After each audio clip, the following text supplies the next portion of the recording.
So this is a panel we're always excited about. Phil introduced it every year as one of our sacred panels. And this is where students who were sitting where you're sitting now are now up here, and they're going to tell you their story. And to moderate this panel, we're extremely lucky to have somebody I consider just a really heroic figure in our profession and in our country, actually, and that is Professor Donald Cole from the University of Mississippi, and I'll let him take it from here.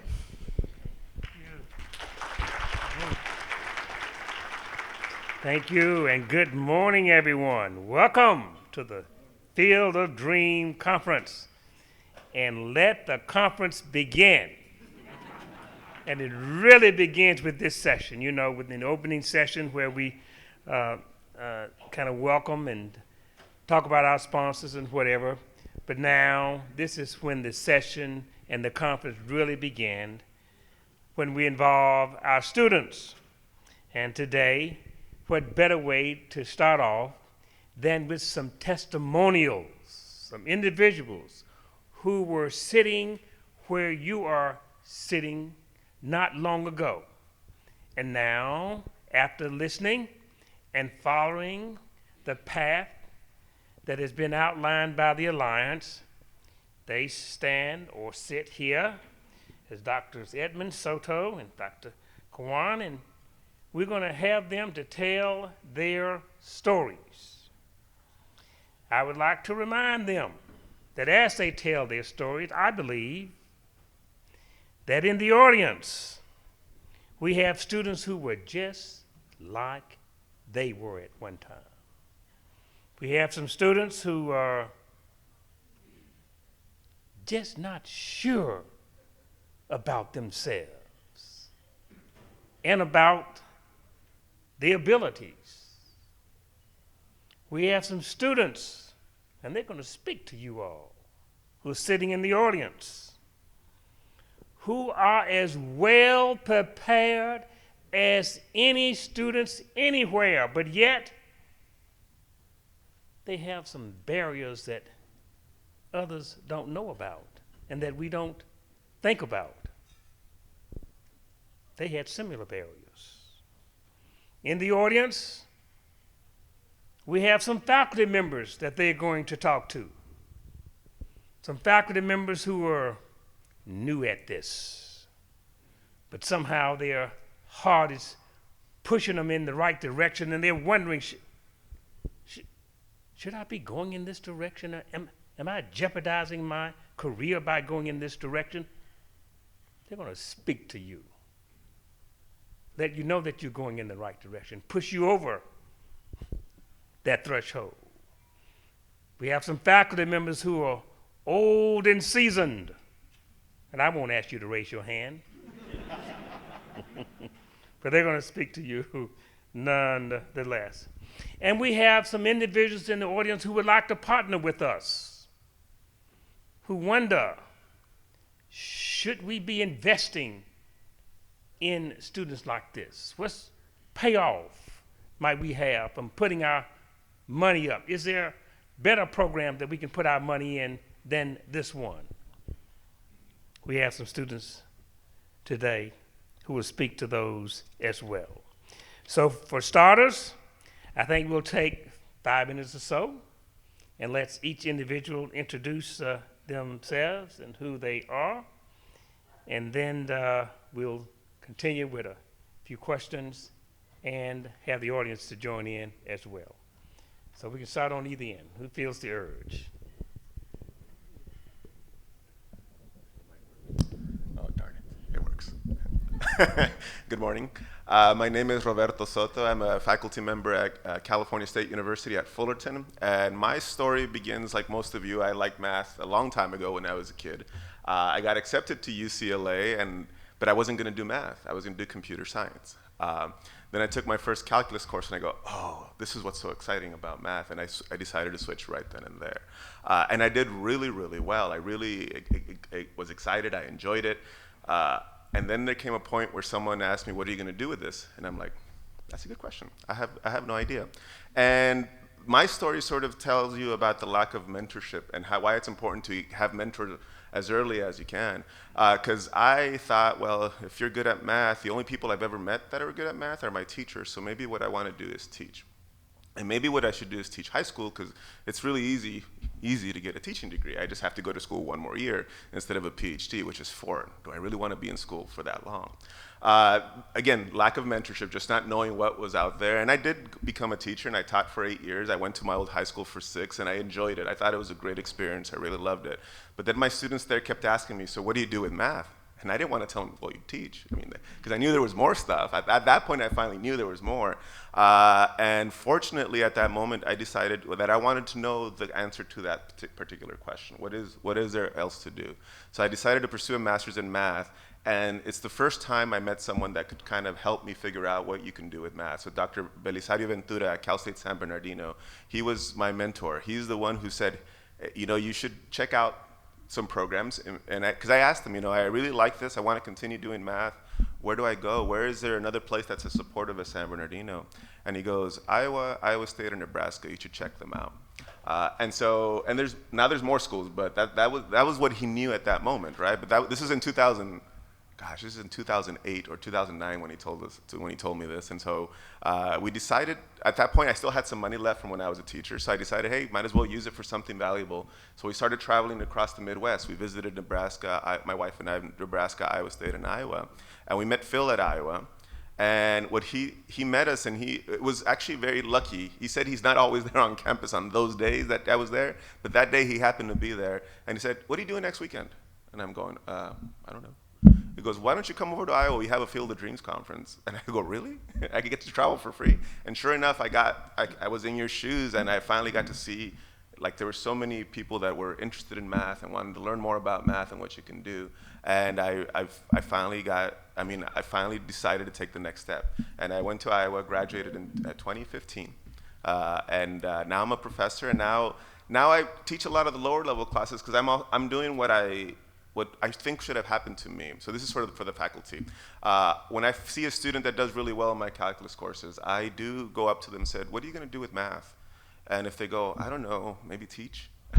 I go, why? They go, I don't know, what else do you do? That's when I go, okay, maybe let me share with you some experiences. And if I paid you to do research in the summer, would you be willing to do something like that? And we do have money at our school, and almost everybody says yes to that when I offer them money, so. Which is a good thing, that we still have the money. And now we have a lot of our students here. Actually, a couple of my first batch are here, but I've had students that have done research with me all the summer, and they've come with us. And it's been a great experience so far. And I think the one thing I do think it's important is to have mentors, to have people who can answer your questions and who can offer you different paths. I think that's sort of my story, is that sometimes it takes a while. I didn't get my PhD until, almost 18 years after I graduated from college. And so it took me a little bit longer. It doesn't have to be that way for you. And there were a lot of things I didn't know. I didn't know it was free. That was number one. I didn't know I didn't have to pay for tuition or pay for, there's a lot of things I was surprised. And I didn't realize that was a thing until I started teaching, and I tell my students that, and they go, really? And they think I'm lying to them. They don't believe me. I have to tell them year after year after year, and then finally when they were seniors, it's like, oh yeah, it's free, I get it. But yeah, so it takes a while, but continue. It's something that seems natural to us, isn't natural if you're a first generation student. It doesn't seem real that someone's gonna give you money to study math, but it's kind of cool when you find out that that's awesome. So.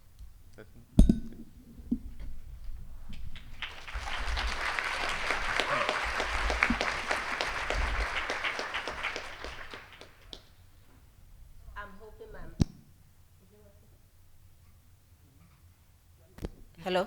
Oh. I'm hoping it doesn't work, so I won't talk. Anyway, his story is different from mine, and that's what makes our stories. As you can tell from my accent, I'm not from here.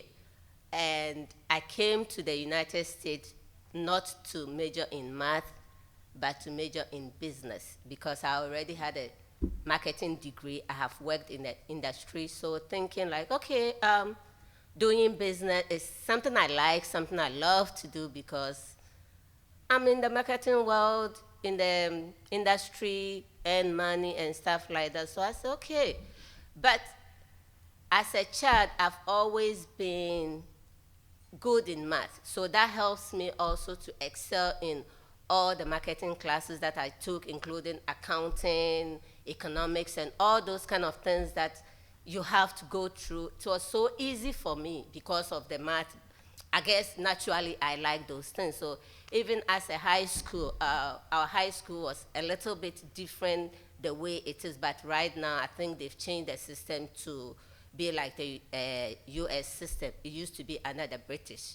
So we have to do a whole bunch of things. So in high school, my last year, you have to pick 8 subjects. And I was a business student, but I took calculus, which our time we call it additional math, as well as physics. And it was a ugly combination, as people will say, because no business major takes those classes. But my passion for math makes me take all those combinations. And after high school, I went to marketing school to get my degree. So when I came, I was going to major in business, like I said earlier on. And I happened to know the vice chancellor for student affairs, so I was doing work study in her office. One day she called me and said, don't you think you can major in math? Have you thought of that? I frowned my face like, what are you talking about? In my head. I didn't say it to her, but I guess my expression shows that. What do you mean?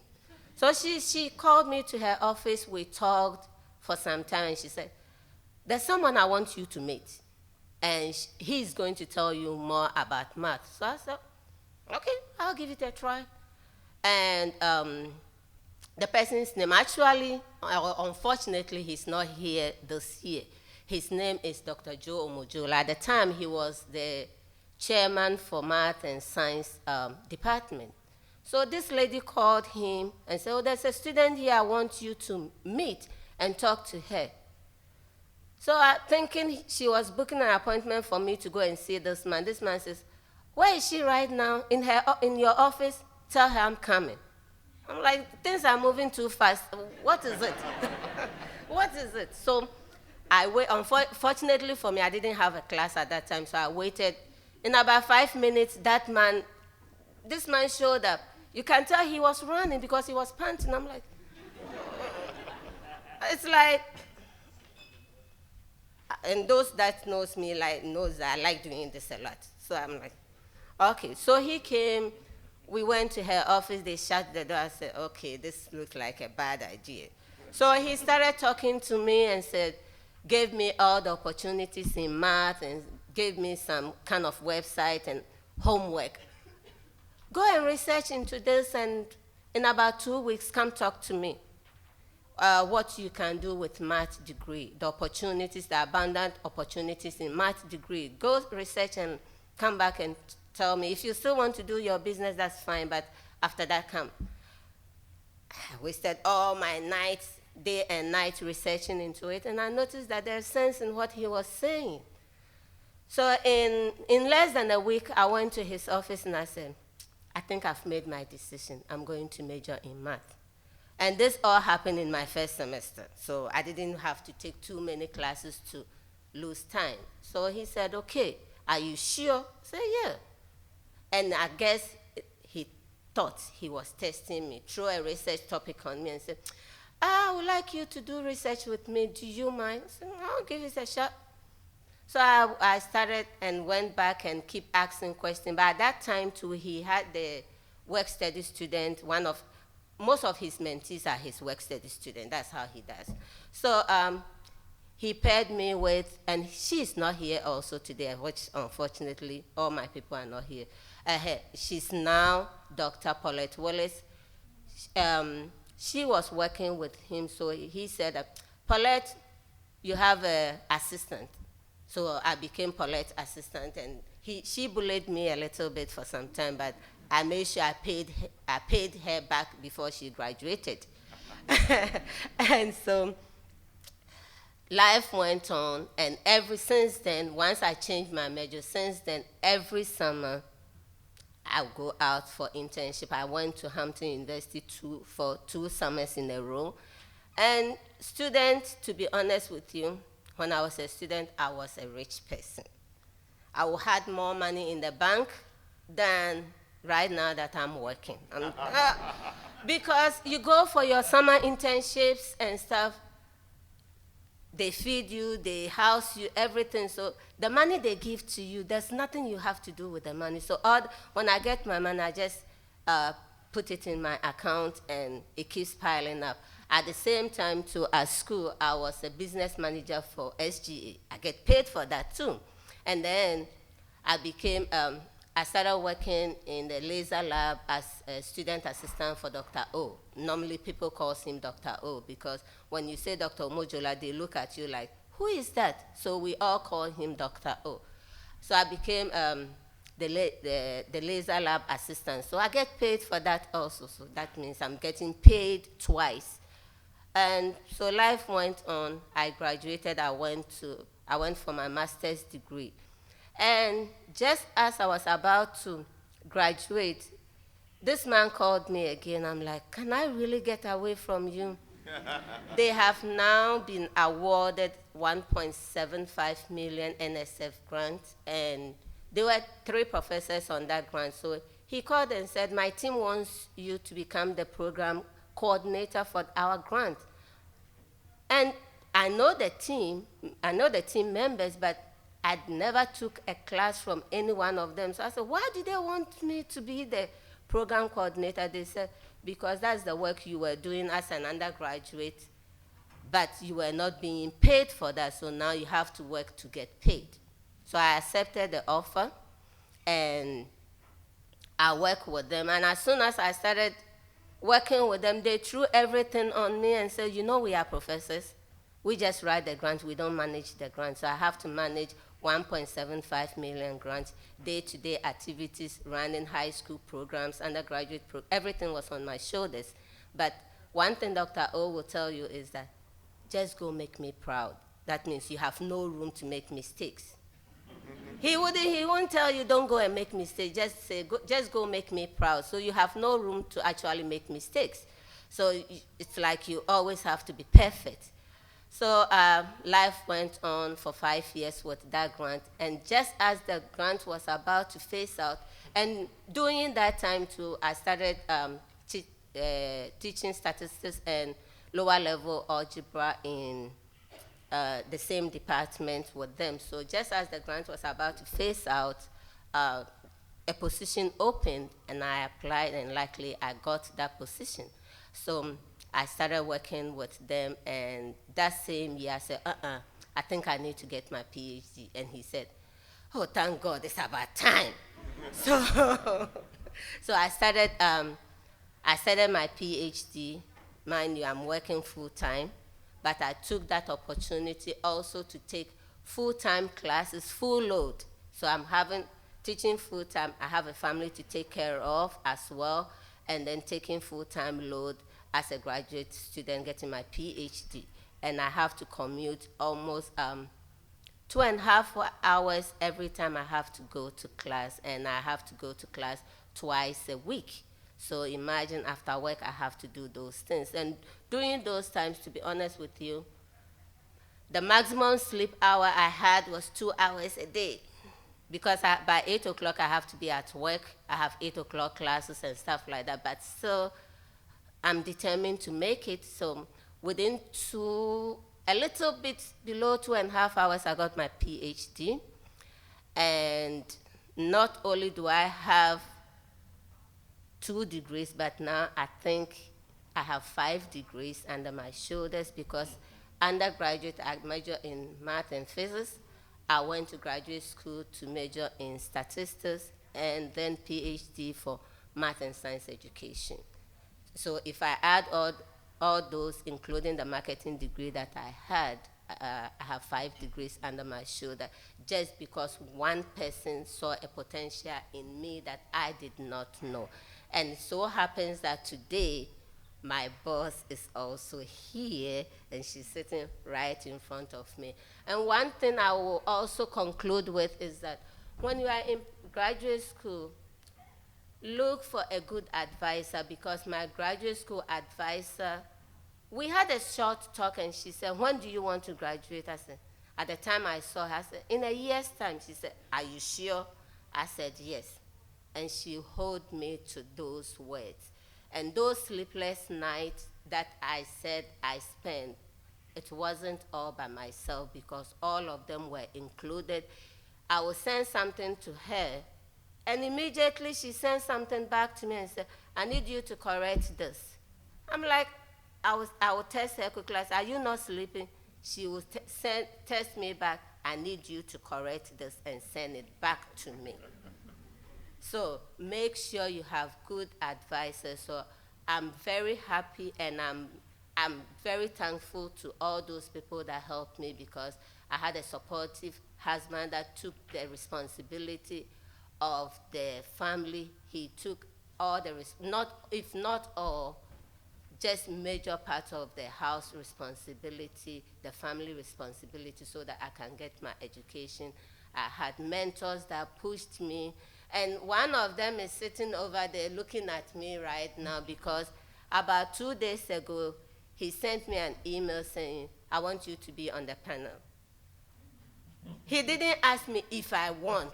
So that means in a nice way, he told me to be on the panel. And he's sitting there. I don't want to call his name because everybody knows him.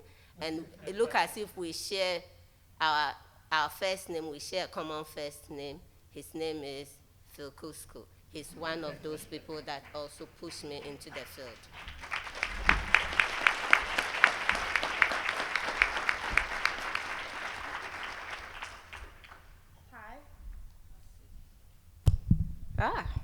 Hi, my name is Ranthony Edmonds. I always loved math when I was younger. I wasn't sure if it loved me back. And by that I mean I never was really encouraged to do it, and I really didn't know what you could do professionally as a mathematician. And so when I was younger, I kind of went to a private school as a creative arts major. And so when I got to college, everyone was like, well, you're very smart, you should be a doctor. And I was like, okay. And so I was pre-med as a biology major, and then, so when you're a biology major, you take calculus for like biology students, right? So I took calculus my first year, and I was done with math. But I liked it a lot, and so I started doing study groups. So I realized I didn't like being pre-med that much, so I switched my major from biology pre-med to English pre-med. So I'm this English pre-med student teaching study groups in math. And at the end of my junior year, beginning of my junior year, someone was talking to me saying, well, what kind of doctor do you want to be? Why do you want to be a doctor? And I was like, to get paid. And I realized, it wasn't, I was only doing this because someone had suggested it to me, but it wasn't something that was part of my passion. And I kind of thought about, what am I passionate about? And it was like these study groups. I love teaching these math study groups to my peers. And so at the end of my junior year, I re-enrolled in Calc 1 for math majors. And so needless to say, I had to do an extra year of undergrad. I was a super senior. And I had to take 13 hours over the summer and winter classes and all of this just to kind of finish in 5 years. But what happened was I was somewhat isolated from the math majors in my department because I kind of been with the English folks. And so me determining, oh, what's linear algebra, should I take it, was just me and my English advisor looking at the degree audit, figuring out what would make it green. And so because of that, I thought I could go to grad school, but I didn't know what to do. So I applied to 10 master's programs, and it was not a successful search. I got into one, and then in May, after graduation, they emailed me in a response to me saying they needed their final transcript, saying that they were closing their program due to budget cuts, and best of luck. So I was like, well, okay, I guess this isn't gonna work. So I thought, well, okay, I'll just maybe take the subject GRE, I'll take some classes, post back somewhere, and apply again. And so when I was reaching out to local schools about where I could maybe take some coursework, the school, Eastern Kentucky University, said that they still had assistantships available if I wanted to come and just be in their master's program. It's like, well, okay. So I did a master's after that, so 5 years undergrad and then 2 years master's. And there I'm like, well, originally I wanted to get my master's so I could teach. But I really liked the math of it, and so I applied to graduate schools. And one thing that's important to note is the summer before I applied to master's programs, I went to this conference called Math Fest. So I didn't know what it was. I was just Googling Math Kentucky, And it happened to be hosted in Lexington, Kentucky, which is where I lived at the time that year. And so I paid my own way, and I went to this session, a diversity panel, and Philip Kutzko and Paulette Willis, you were saying, were there. And I was kind of on the borderline of what I wanted to do. And here's Dr. Kutzko with all this energy, and he's like, yeah, anyone can do math if they just had the chance and the access. And Paulette was telling her story, and I was like, wow, they believe in me. And so that kind of put University of Iowa in the back of my mind. And so when it came time to apply to graduate programs, once again, I applied to 10 schools, had a little bit more guidance this time, but I got into one. That was the University of Iowa with funding, and so I was like, well, that was an easy decision. And so when I got to Iowa, I kind of felt like I had a bit of a chip on my shoulder. I felt like a lot of my friends were saying, oh yeah, this person told me I should apply for graduate school, and I was like, well, no one ever told me I should do this. It's kind of like me just kind of flailing aimlessly, hoping that something good would happen. And then my first year at Iowa, I heard about this conference, and I was like, what is this? It's an entire conference dedicated to people trying to go to graduate school. How did I never know about this? And so, but when I was at Iowa, I felt like I kind of formed like a family. I felt like people expected me to succeed, and it makes a difference when you're around people who expect you to be successful. And so I feel like I made family, like instead of just like graduate friends, like they're like my family now. I got married. And like you were saying, I ended up having to commute towards the end of my graduate school career. But so I graduated last year in 5 years, and I'm now a postdoc at The Ohio State University. They're very particular about the "the" in Columbus. And it's probably was my dream job, and I'm very excited that I have it. It's challenging, but I love it. And one of the first things, I have students now, and like Roberto was saying, I think to them, they show this interest in math, just in Calculus 1, and I'm like, oh, there's so much that you can do, and it feels really great to be able to come back full circle and share my experiences and tell them, like, you can do it, and I'm invested. If you're in it, we're in it together, and show them what they can be a part of. So I'm excited to be here and talk to you more as we get more questions as the panel commences.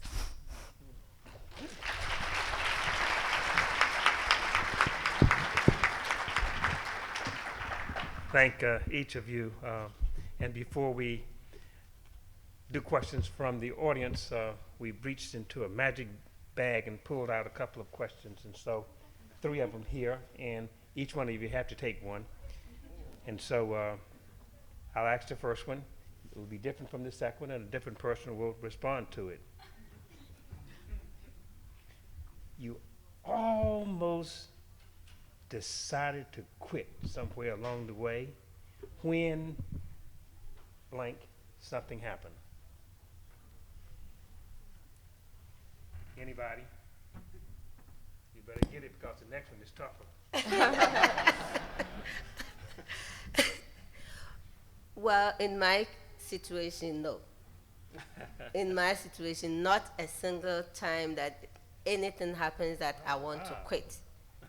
I always once I start something, I want to see to the end. And I guess also it's all based on the people around you. If you have good mentors, good advisors, and good family support, I think nothing is difficult. It's challenging, but you cannot throw in the towel. Always remember, if somebody is able to do it, you can do it. That person is not more special than you. Each of us have our own unique abilities, but to throw in the towel, I think we should remove that phrase from our mind. Thank you. Thank you. The next magic question. React to this. A person who wants to do something will find a way. The person who don't want to really do it will find an excuse.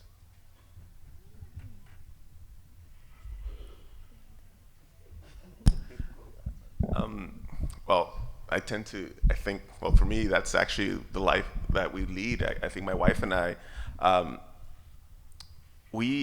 wanted to do math. I didn't know I wanted to do math. And there came a moment, actually related to the previous question, where I did not that I wanted to quit, I thought I had to quit. My wife was going through a rough period during our first year. So we both entered the PhD program at the same time, and in the math program. And it was something, I guess, it wasn't exactly what she thought it was going to be, and it wasn't making her as happy as she thought, and she was really sort of struggling. And there was came a point where she didn't even, I think she was trying to learn everything, and that's hard. You can't really grasp everything ever. I think what you do is you learn enough, and then little by little you pick up more and you pick up more, and the harder you work, you pick up more and you pick up more. It's hard to kind of learn every single thing, but she had been used to doing it that way, and so it came a point where she was like, maybe this is not what I want to do, and she went through a really bad time. And there came a moment where we almost went home. We were really, really close. And for me, my family and the people I love are really, really important. So if we needed to go back to California, we were going to go back to California. Fortunately, what you just said was the important part. When you have people that support you, when you have people that believe in you, when you have people that you can go to and talk these things through, then you can make it through. And so we had Phil. We went to Phil a lot, and he helped us a lot through this time that was really hard for us, because I had already applied to jobs in California at community colleges, and I already had an interview lined up. So, I mean, that's how close we were to just saying, well, I mean, I need to take care of us. We need to be good together. And we did get help, and we did pull through. And like I said, it was the people around us that really helped. I finished, and she finally figured out what she wanted to do. She actually is enrolled in a PhD program right now in math education, and she knows this is what she wants to do. And so she didn't know that it wasn't math. She knew she wanted to do something with math. She just didn't know it was gonna be math ed. And so it worked out well for us, but again, it's sort of the people. But I do think that what you said, when you want to do something, you'll find a way. Because I think if we would have come back to California, I think I would have still found a way to work at it and found a program somewhere and continue, because I really wanted to learn what it was. And what always kind of pushed me, I think you need to have a vision of where you want to be and why you want to do things. And what always got me through things is I kept imagining my students in the future. I kept imagining, like, if they were first generation and they were like me and they loved math and they didn't know what to do, I wanted to be there for them. And that was sort of one of the things that was always at the front. Like, I'm doing this not just for me, but I'm doing this for everybody else to make sure I can help out the next generation. And so I think if you have a bigger vision of what you want to do, it helps you through those rough times, those times when you don't see anything but darkness. It really does. And so that's the one thing that kept going. And then, of course, just being able to provide for family. So I still, as a Latino male, I'm still expected to help my family. When I say family, I don't just mean my wife. I mean, like, everybody else, including my younger brother and my younger sisters. I'm the oldest, so it's even more responsibility. So to me, those are the things that keep me going, remembering that the more I learn and the more I go, the more I can help the people that I love. And so so I have these strong whys. I guess that's and so that's why I do agree with it. If you have a strong why, you'll push it and you'll find a way. And it doesn't matter how long it takes. Okay.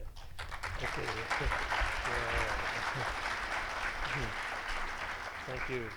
Dr. Edmond, we told you to take one of the earlier ones. Now you got this. You got the last one, the tough one.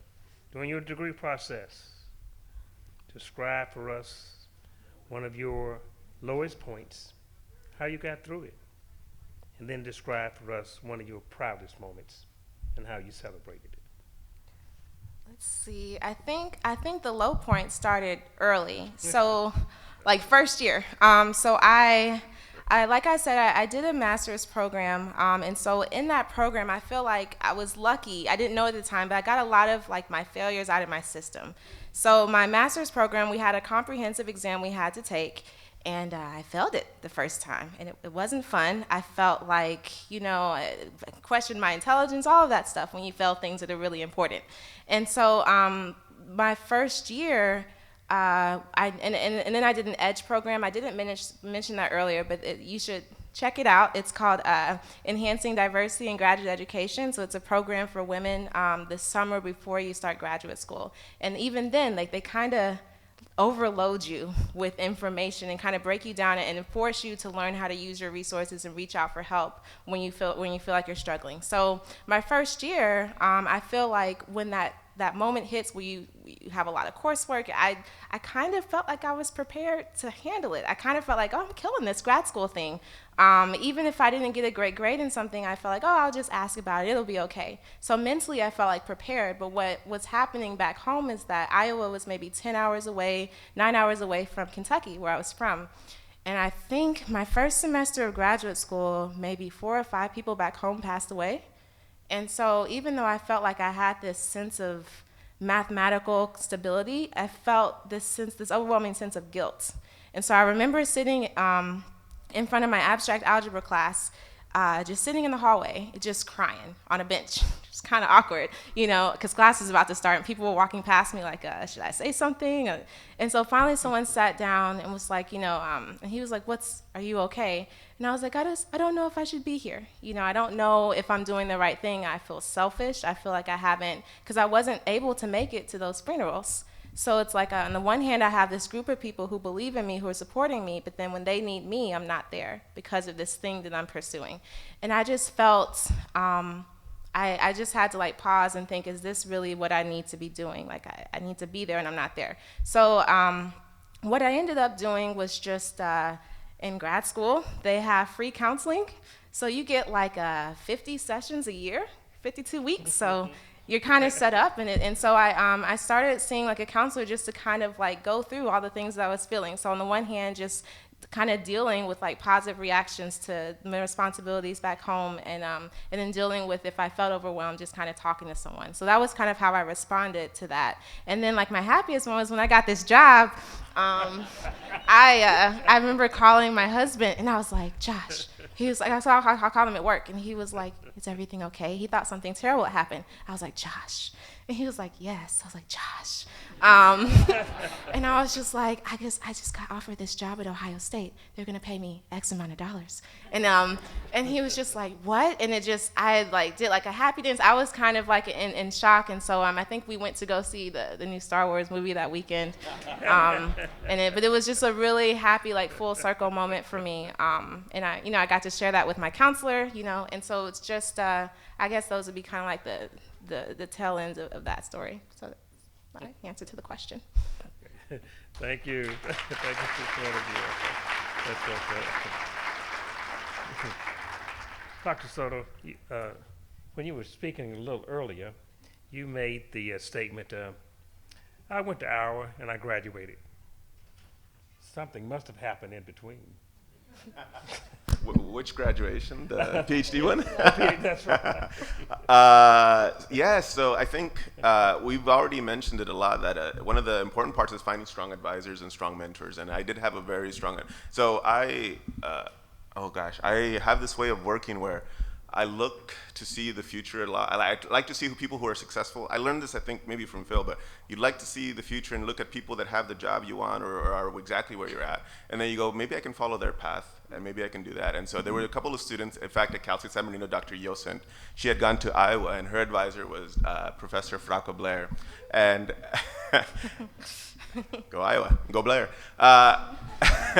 And so ever since then, I saw her speak at an AMS conference. I go, I think I could work with her. So my goal was going to be to work with her. And maybe sometimes I'm a little bit too focused, but I did make sure that I passed that algebra qualifying exam.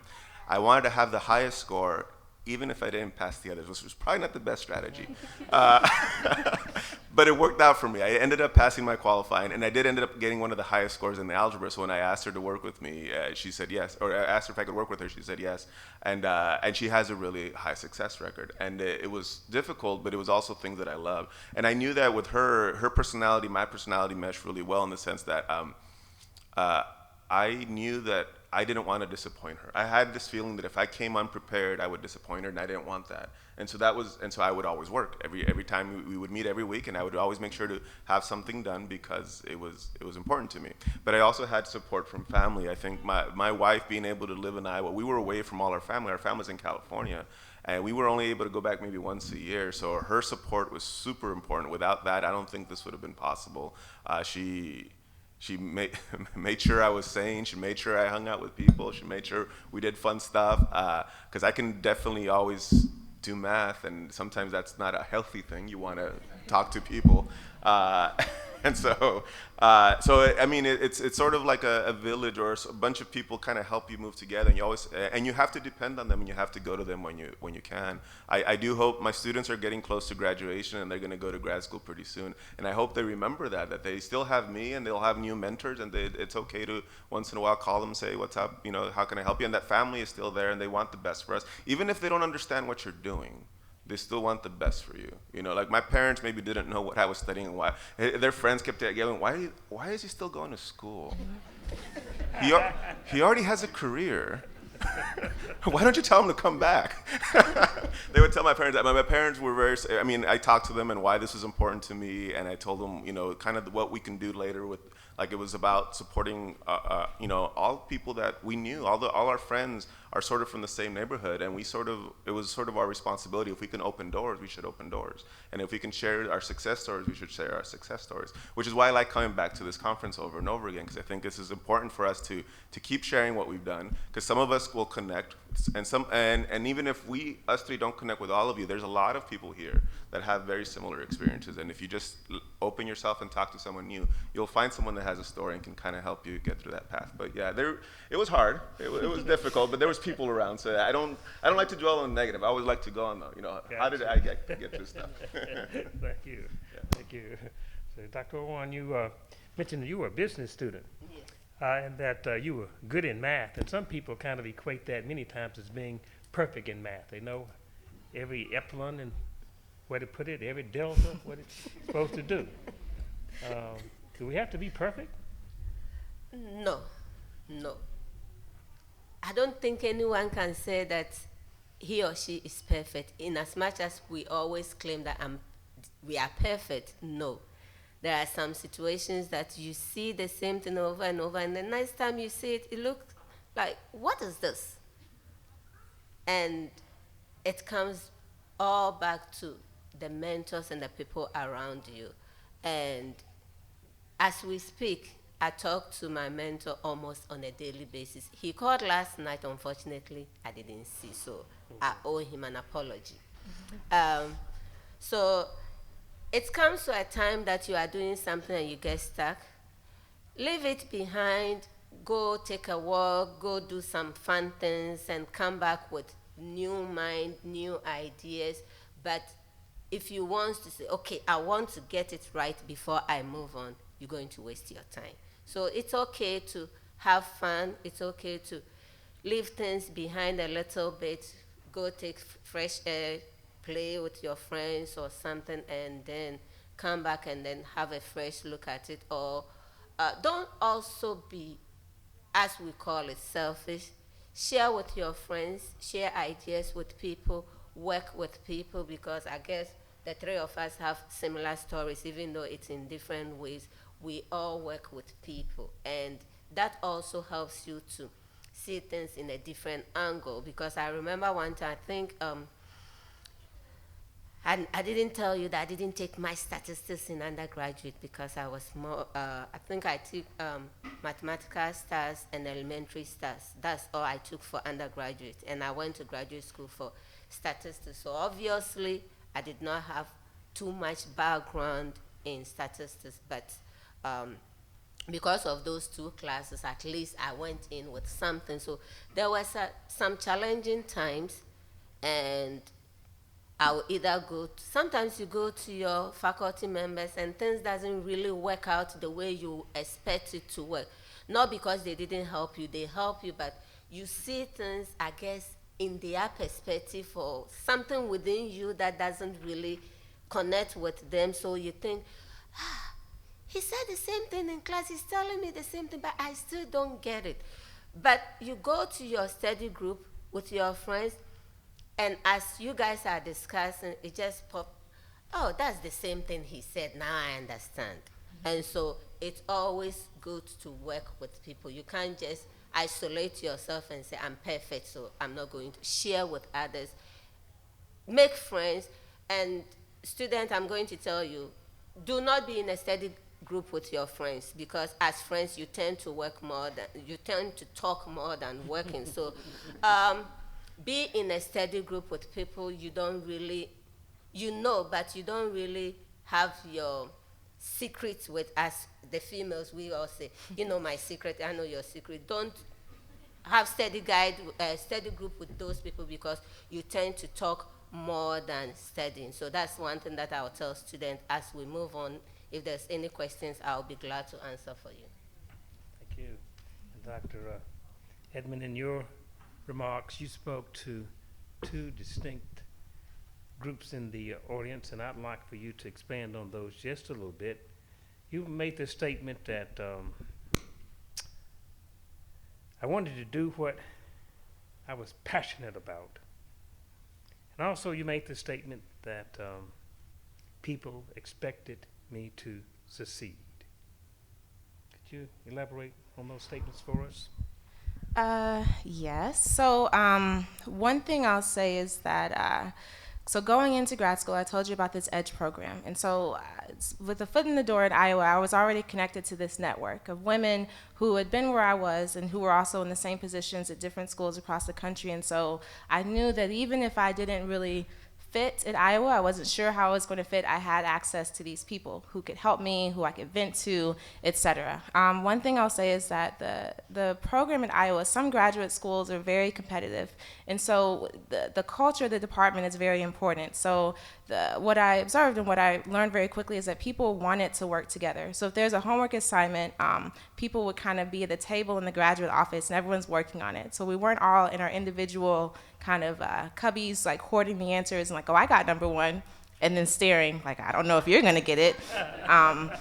And that was really important because it kind of, sometimes you don't want to ask, but this perception that, oh, like they got it, but I don't. But that kind of melted away very quickly because of the culture of the department at Iowa. And so that's something that I would encourage you to ask. You know, you're asking questions about people. What is the culture of your department like? Do people work together? You know, are the faculty, are they condescending? Are they kind of here and the grad students are there? Like, what is the culture of the department? So at Iowa, they have, so one is like the collaboration between the students. The second is that for our qual level courses, so the courses we're going to be taking qualifying exams for, they actually have teaching assistants, and so which is an older graduate student. So I had like a TA once a week for my first level grad courses that I could ask questions to in addition to the professor, and then we also had a qualifying exam, you know, seminar over the summers. And so it's like all these built-in things for students to be successful. And so I remember telling some people at EDGE that we had these programs. They're like, what? Like, well, we made our own study group, so it wasn't built into the culture of the department. And so that's one thing. And so, and then when people expect you to be successful, it's kind of like you were talking about your description with not wanting to disappoint Dr. Blair. You feel like people like are in your corner. So if someone expects you to do poorly, that can kind of turn to a self-fulfilling prophecy. And so it's just important to feel like people want you to succeed. So for instance, like in the position that I'm in now, I feel like people expect me to be excellent. I don't particularly know if I am, but I know that I'm expected to be. And it makes me want to rise to the challenge, like in a positive way.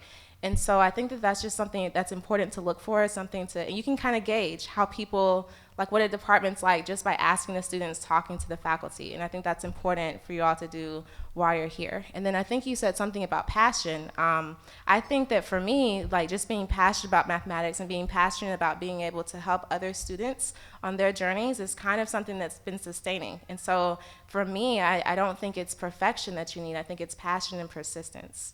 Right? That's more important, I think, than trying to be perfect at everything that you do. Thank you. Thank you.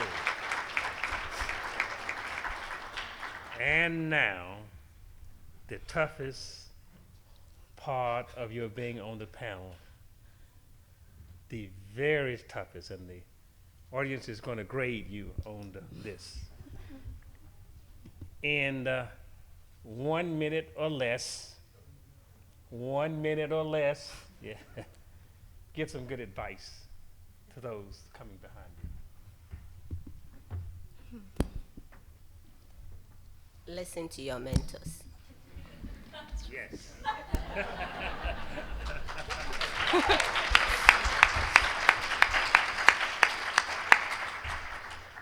I guess I'd say I think you should listen to your mentors, and being able to do that means you have some. So I think you should be open and receptive to the advice that people are trying to give to you. And if you feel like there's someone not in your area, try to seek them out. And with that, I think there's going to be a lot of people that are invested in you, but we're all coming from our own perspective. So if I talk to a student, I'm going to kind of want them, in my ideal situation, to want to be a math professor, because that's what I do. And so I think this caveat is have mentors. Think about what they want for you, but be intentional about what you want for your life, which means you have to think about it, and think about it deeply. What do you want for yourself, and how can you use your mentors and the networks like the Alliance, like these conferences, to help you get there?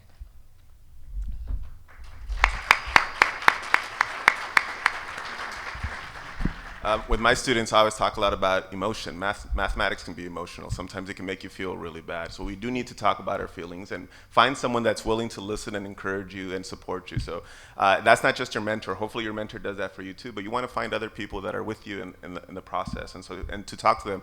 And if you talk to others, you'll find out you're not the only one. There are many moments that we all kind of fall apart, that sometimes we think we want to be perfect, and we realize that, like Anthony said, it's about passion and persistence. But we need to make sure we deal with our feelings too. Our feelings are important, and they do sometimes make us doubt a lot, but we have to learn to kind of overcome some of the fear. And I think in this conference specifically, if you're an introvert like me, it's important to, I know it doesn't seem like it, but I was, because when I was there, I wouldn't talk to anyone. But you have to sort of overcome those feelings of, oh, how am I gonna meet people? I always tell my students at least 2 people a day, 2 new people that you don't know from your school. And especially if they're like a graduate student or a faculty member, try to meet people while you're here and overcome those feelings of, I don't know if I can talk to anyone. Ask them about their passion, and then they can do all the talking, and then you can just listen.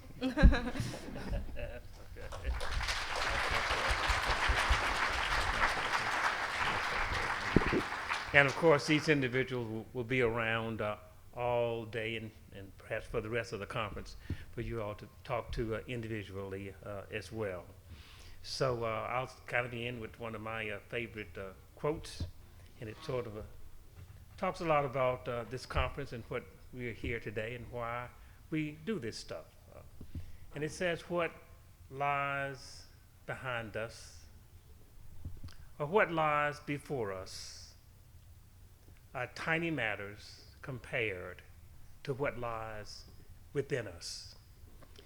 And that's why we have this Field of Dream Conference. That's why we have the Field of Success, for you to come and get something that's in you, put something in you, so that it wipes out anything in the past, so it prepares you for anything in the future. Let's give our panelists another hand.